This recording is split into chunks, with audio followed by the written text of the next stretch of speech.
travers son service de commissaire solide de communication, message qui a voulu démontrer ce que serait une sorte de restitution par rapport aux 5 années passées à l'Assemblée nationale comme élu du peuple. L'objet de cette communication était bilan non exhaustif de l'honorable Patrick Muyomo à l'Assemblée nationale durant 5 années. Lorsque l'on considère la tournure grammaticale telle qu'est utilisée dans cet objet, nous voyons que c'est un bilan non exhaustif. Cela veut dire que non, ce qui est présenté dans ces bilans n'est pas tout ce qui a été réalisé par le député Muyomo Patrick. Dans son premier paragraphe, ce message justifie l'action de cette communication comme étant un devoir de redevabilité. Je tiens ici à faire remarquer que nous sommes pratiquement à la fin du mandat de 5 ans reconnu à chaque période d'exercice parlementaire et que c'est à quelques mois de la fin de ce mandat qu'il y a le souci de redevabilité de la part du député Patrick Muyomo. Si nous avons pris l'initiative de critiquer objectivement ces bilans ou cette communication, parce que je ne vois pas de bilan, c'est parce que le message a été envoyé dans le public, donc critiquable en public. Je reviens sur la nécessité de la redevabilité. La question que je me pose, était le moment d'exercer ces devoirs de redevabilité. D'autant plus que nous savons que chaque année, les députés ont la possibilité de revenir vers leur base électorale en vue de présenter ce qui peut être un rapport de redevabilité vis-à-vis de leur base. La question de se demander, est-ce que durant tous les 5 ans, le député a ou s'est acquitté de ses devoirs de redevabilité vis-à-vis de sa base électorale de la ville de Goma pour justifier son action parlementaire. Je vois ici, dans le premier point, stipulé, voter et proposer des lois. La cellule de communication du député fustige le fait que le bureau de l'Assemblée nationale pouvait rejeter ou classer sans suite certaines propositions de loi sur base des exigences liées au fond, à la forme et à l'opportunité. La question est de se demander combien de lois le député a proposé et qui auraient été classées sans suite par le bureau de l'Assemblée nationale. Et si de telles lois ont été, une telle démarche a été initiée par le député, ces lois ont été classées sans suite à cause des déficits au niveau de la forme, du fond et de la pertinence. Et si des lois ont été proposées par les députés qui ont souffert de ces rejets, est-ce que sa cellule de communication peut revenir vers le souverain primaire qui est le peuple pour pouvoir nous présenter une liste de lois ou aussi pas de projets de loi qui ont été classés sans suite, et des projets qui auraient été proposés par le député de la ville de Goma. Dans son deuxième point, la communication fait allusion au contrôle du gouvernement.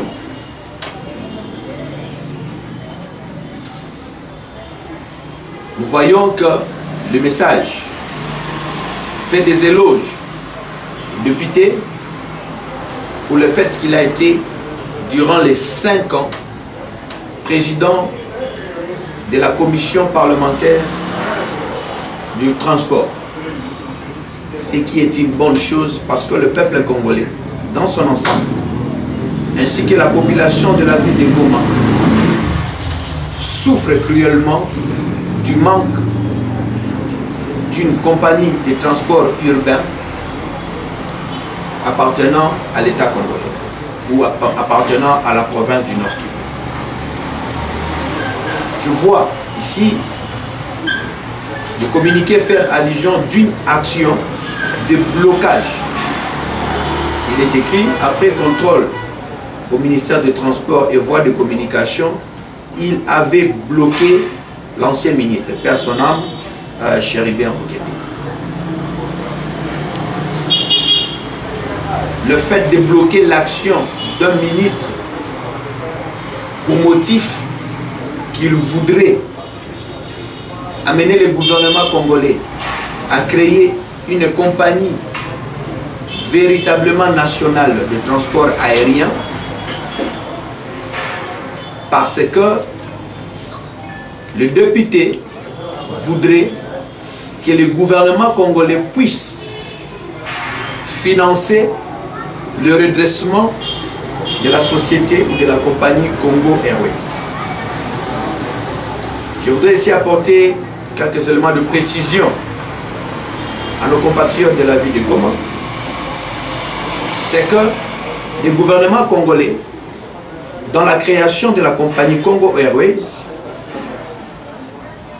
fait partie des actionnaires minoritaires. Les gouvernements congolais, avec toutes les entreprises publiques qui se sont mobilisées à la création de la compagnie Congo Airways, après un montage financier savant de l'ancien Premier ministre, M. Matata Ponyo, s'est retrouvé être détenteur de parts à hauteur de 18%. Comme je l'ai dit, le gouvernement congolais est extrêmement minoritaire en termes de pouvoir d'action dans Congo Airways. J'avais personnellement suivi l'adresse du député à la télé où il défendait le redressement de la compagnie Congo Airways. À ce temps, je m'étais posé une question et je me pose encore cette question et je pose cette question aux députés. Est-ce à l'actionnaire minoritaire en termes de part dans une société que revient le droit de financer une compagnie, une société, une entreprise souffrant de crises profondes en termes de gestion? Quel est le rôle ou quelle est la part de responsabilité dans ces efforts de redressement de Congo Airways des autres actionnaires qui sont, nous les supposons, majoritaires? Ce qui nous pousse, ce qui me pousse, ou ce qui m'avait déjà poussé à ce temps-là, de conclure que les députés avaient été activés par des forces obscures qui voulaient maintenir la RDC, le gouvernement congolais, la nation congolaise, l'État congolais, dans une situation de dépendance vis-à-vis du transport aérien. Lorsque le ministre Chéribien Okende, paix à son âme, a déposé sa proposition pour la création d'une compagnie aérienne congolaise où l'État congolais sera majoritaire, actionnaire majoritaire, ça veut dire aura le pouvoir décisionnel majoritaire quant à l'avenir et à la gestion de cette compagnie. Nous avons vu ces députés être agités comme un démon, ce qui laisse perplexe quant aux véritables intentions dans cette démarche de contrôle parlementaire que le député Patrick Mouniomo a initié contre le ministère des Transports à son tour. Toujours dans ces cadres, nous voyons le communiqué attribuer le mérite de la construction de la route Kili-Djiwe au plaidoyer du député.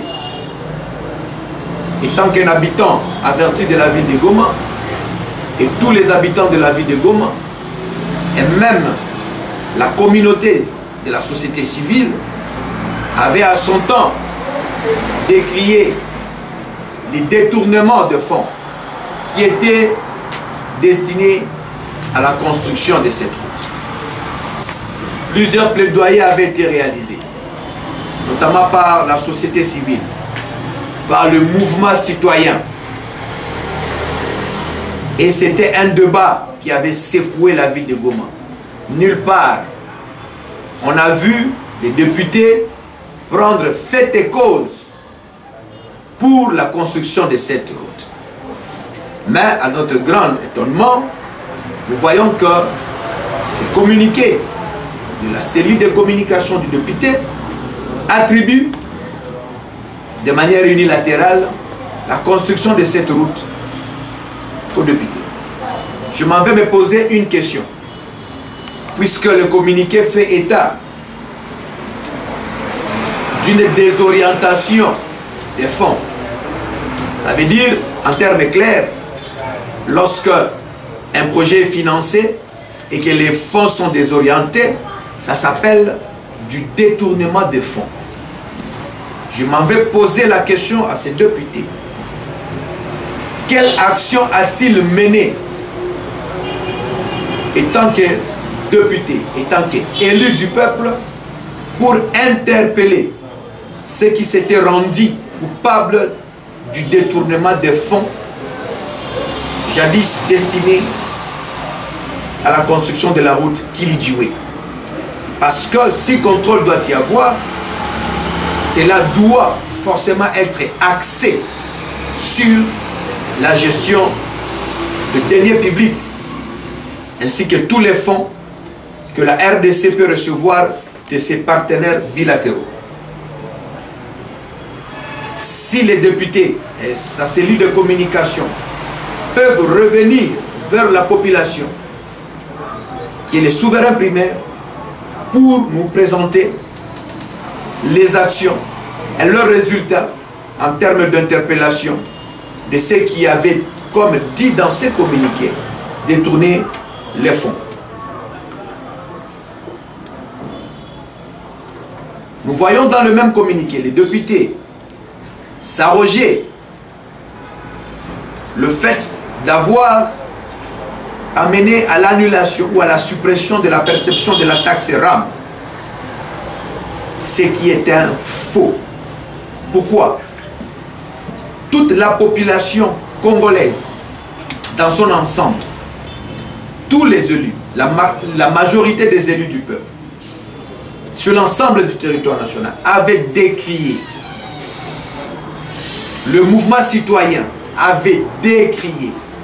On pourrait encore comprendre une démarche d'humilité pour dire que nous avons pris part à cette revendication qui était devenue au quotidien une démarche ou une gymnastique populaire. Parce que chaque Congolais, quand il se retrouvait dans une situation telle que, n'ayant plus de crédit de communication, alors qu'il venait à peine d'acheter des crédits de communication pour $1, il s'est retrouvé sans crédit de communication, cela levait toujours le bouclier en termes de réclamation ou de revendication de la population. En son temps, nous avons vu des élus qui ont pris le courage de s'adresser au ministère de tutelle, le ministère des Postes et Télécommunications, mais nous n'avons pas vu les députés. Comme je l'ai dit, on aurait, parce que c'était quelque chose dans lequel même moi individuellement je m'étais insurgé contre, par humilité, vous pouvez s'attendre, n'offusquer, à dire dans ce communiqué que le député avait participé, comme tous les citoyens congolais, à la revendication pour la suppression de ces taxes.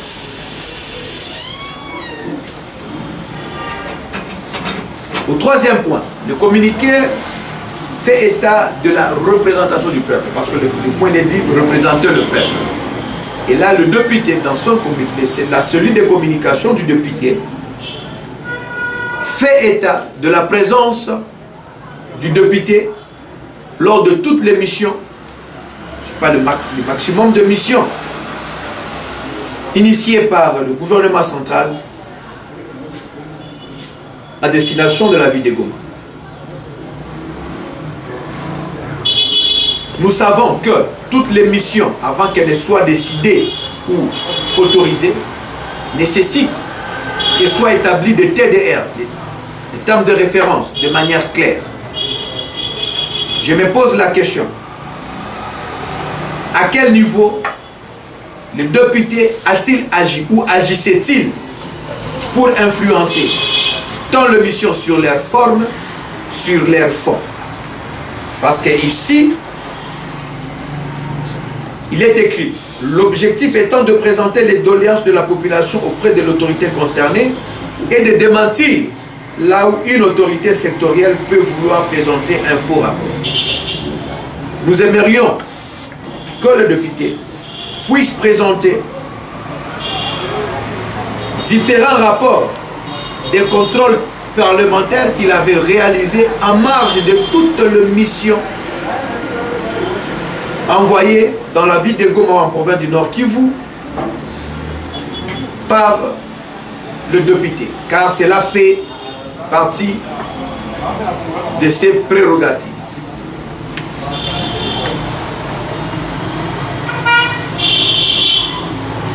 Point 1. Appel élu député, il a initié une campagne de ramassage d'armes et faits militaires contre argent pour contribuer au rétablissement de la sécurité dans la ville de Goma. Tous les habitants de la ville de Goma qui nous suivent à pareil moment, et moi-même étant que habitant de la ville de Goma, la communauté de la presse ici présente peut être témoin du fait que la campagne initiée par le député n'a eu aucun effet sur la réduction du taux de criminalité dans la ville de Goma, ni même de l'insécurité dans notre ville. Nous avons vu, certes, des images, des effets militaires, d'armes de guerre, des munitions, mais nous nous posons la question. Quelles sont les mesures ou les actions d'encadrement qui ont été faites par le député pour interpeller les détenteurs d'armes à feu qui sont venus prendre l'argent qu'il avait mis à leur disposition, à l'occurrence 100 $ par arme, et repartir dans la nature? Bien au contraire, au lieu que la situation de sécurité de la ville de Goma s'améliore, au lieu qu'il y ait diminution de l'insécurité, de la criminalité urbaine, nous avons décrié tous. Et aujourd'hui, c'est devenu un problème à la résurgence du phénomène 40 voleurs. Ne pouvons-nous pas nous poser la question de savoir si, par cette action, de cet élu, nous n'avons pas assisté à un financement indirect de la criminalité urbaine dans la ville de Goma. Parce qu'imaginons-nous un scénario.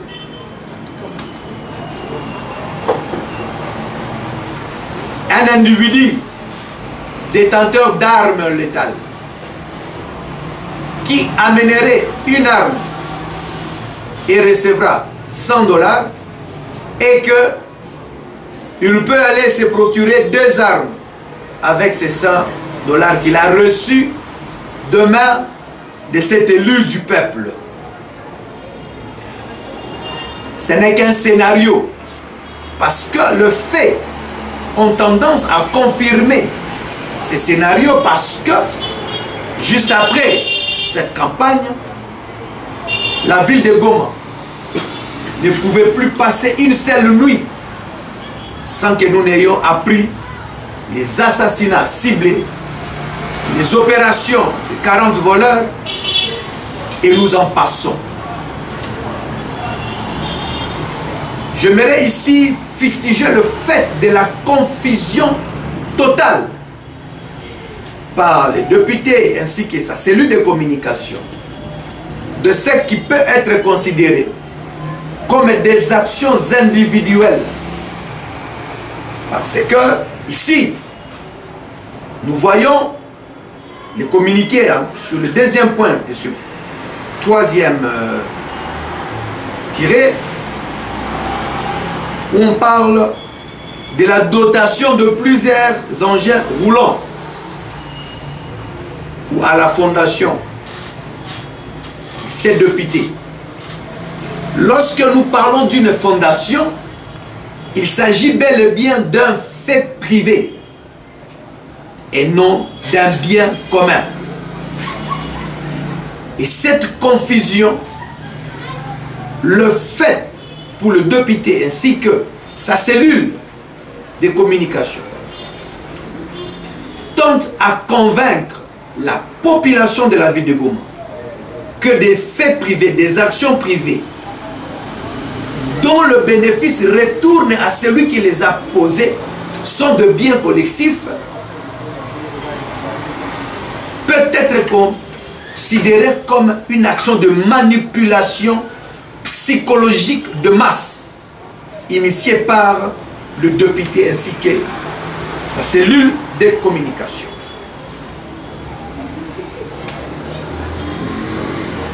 Nous voyons des artistes faire des dons parce que ils agissent en termes individuels, mais ne peut pas être considéré comme une action collective ou un bien commun, d'autant plus que cela revient aux propriétaires. C'est le cas de ces engins roulants. Au troisième point, nous voyons que les députés ainsi que sa cellule de communication parlaient de son intervention dans le cadre de la gratuité de la maternité pour nos mamans. Lorsque je regarde les chiffres qui sont présentés ici, 785 accouchements par voie basse, dont 63 jumeaux, 224 césariennes, dont 27 jumeaux. Et si je dois considérer que cette action a suivi de très près le lancement du programme de la couverture universelle initié par le président de la République, je me demande, est-ce que ces chiffres sont réels? Je recommande à nos amis de la presse et à tout citoyen responsable de pouvoir faire une cartographie.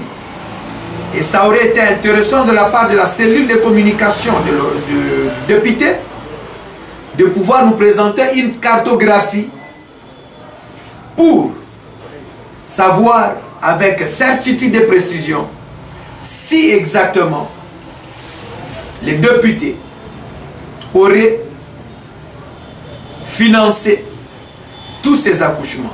Mais si c'est le cas, c'est une bonne chose. Mais si cela relève d'un faux, cela sera vraiment malheureux. Parce que cela concerne ou touche à la réputation d'un élu du peuple. Au quatrième point, la cellule de communication du député fait allusion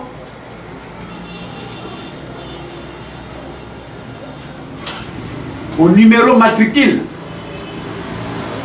qui ont été accordés aux enseignants, aux agents du secteur de l'enseignement primaire, secondaire, parce que ils ont été mécanisés grâce au plaidoyer.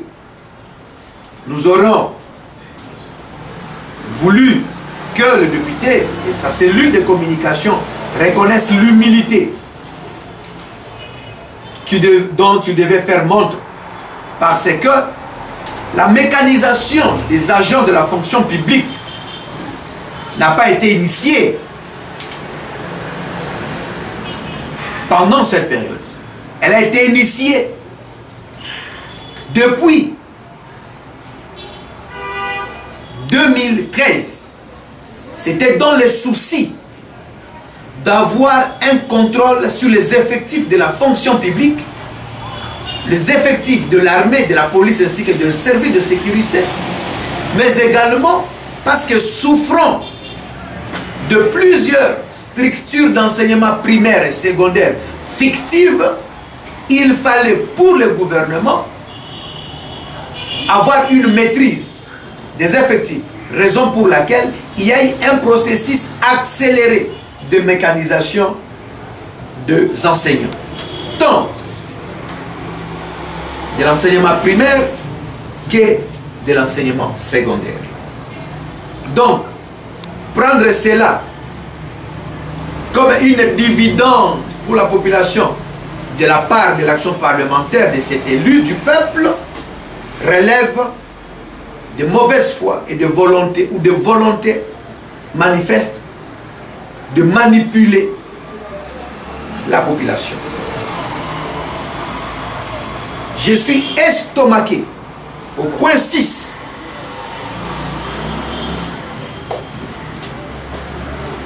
de voir que l'octroi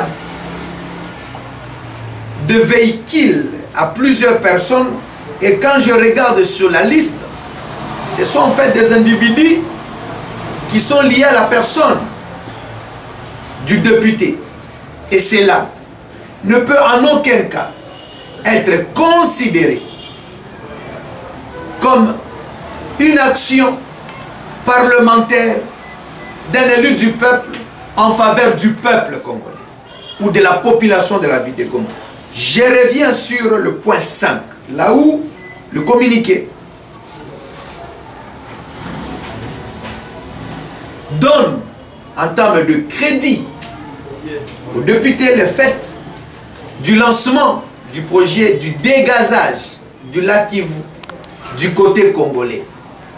Je me demande si ce n'est qu'une question de bonne foi ou de mauvaise foi, ou c'est une volonté manifeste de prendre la population de la ville de Goma comme de véritables moutons de panurge qu'il faut manipuler comme si ils n'ont aucune information.